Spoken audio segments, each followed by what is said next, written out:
puasa wanita haid dan nifas.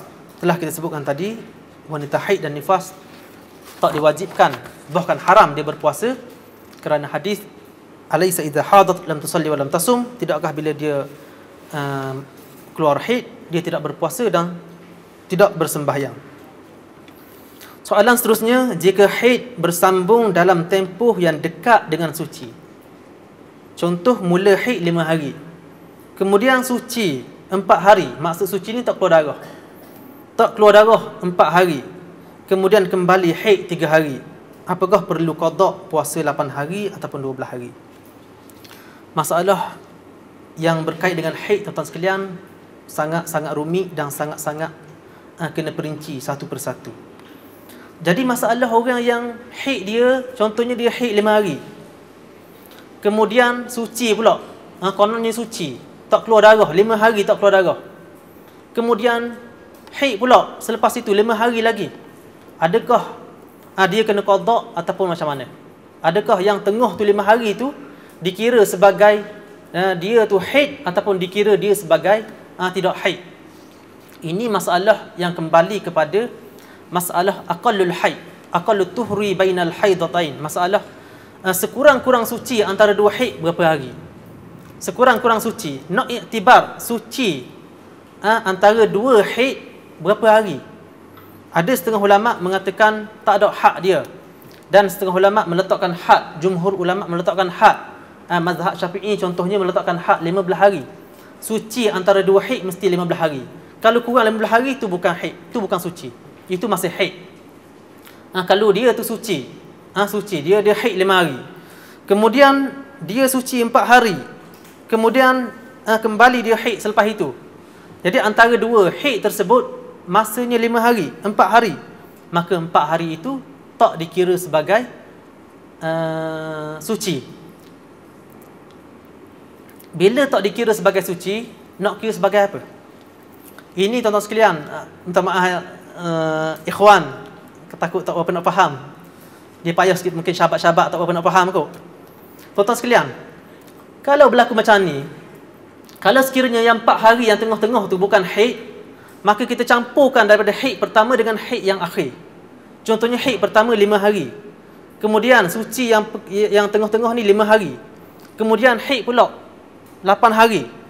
Kita campur antara 5 hari dengan 5 hari dengan 8 hari, jadi 18 hari, betul tak? 18 hari ni lebih daripada kadar haid. Bila lebih daripada kadar haid, macam ni tuan-tuan sekalian, saya mudahkan lagi. Haid yang pertama 3 hari, yang kedua 3 hari suci, yang ketiga 3 hari haid balik. Jadi yang 3 hari yang tengah-tengah tu tak dikira sebagai suci, sebab sekurang-kurang suci mestilah 15 hari. Kita gabungkan di antara haid pertama dengan haid kedua dengan suci tersebut. 3 hari haid campur dengan 3 hari suci, campur dengan 3 hari haid yang kedua, jadi 9 hari. Bila 9 hari maknanya kurang daripada sebanyak-banyak haid. Sebanyak-banyak haid 15 hari.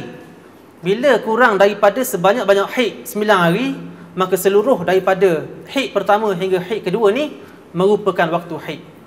Walaupun tak keluar darah di tengah-tengah tu 3 hari tu, dia dikira sebagai haid juga maknanya. Kita gabungkan antara yang pertama dengan yang akhir sekali dengan waktu suci. Kalau sekiranya kurang daripada 15 hari, maka keseluruhan itu merupakan tempoh haid. Jadi kalau sekiranya kita campur antara haid yang pertama dengan haid kedua dengan yang tengah-tengah yang tak keluar haid itu, campur lebih daripada 15 hari.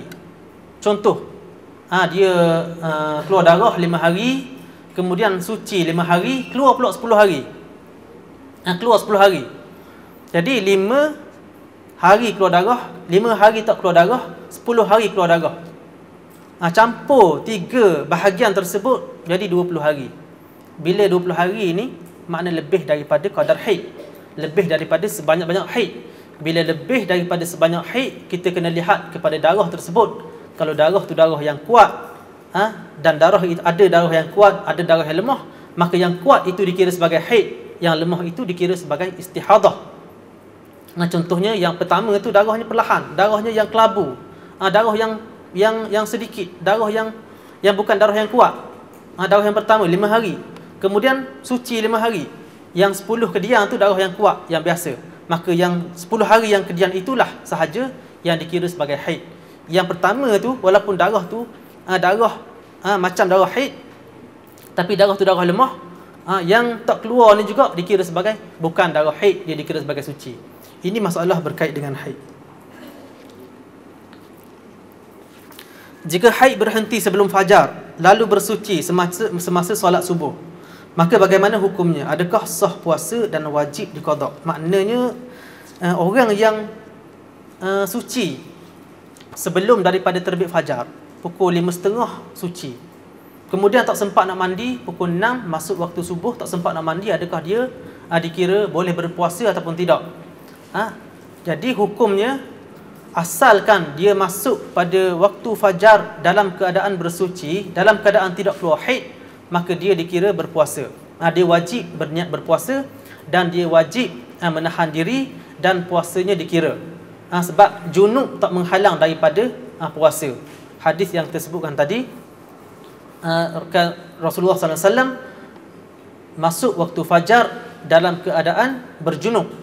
Lalu Nabi mandi dan Nabi berpuasa. Maknanya junub tak menghalang daripada sah puasa.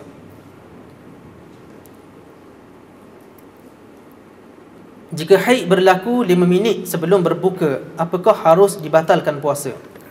5 minit sebelum berbuka keluar haid, maka hukumnya dia haram dia berpuasa. Haram dia berpuasa.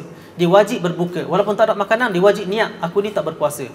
Kalau dia masih niat, aku ni masih nak berpuasa juga 5 minit ni, maka hukumnya haram. Hukumnya haram. Sebab apa? Sebab orang yang haid dan orang yang nifas, la tusalli wa la tasum, tidak boleh dia berpuasa dan tidak boleh dia bersembahyang.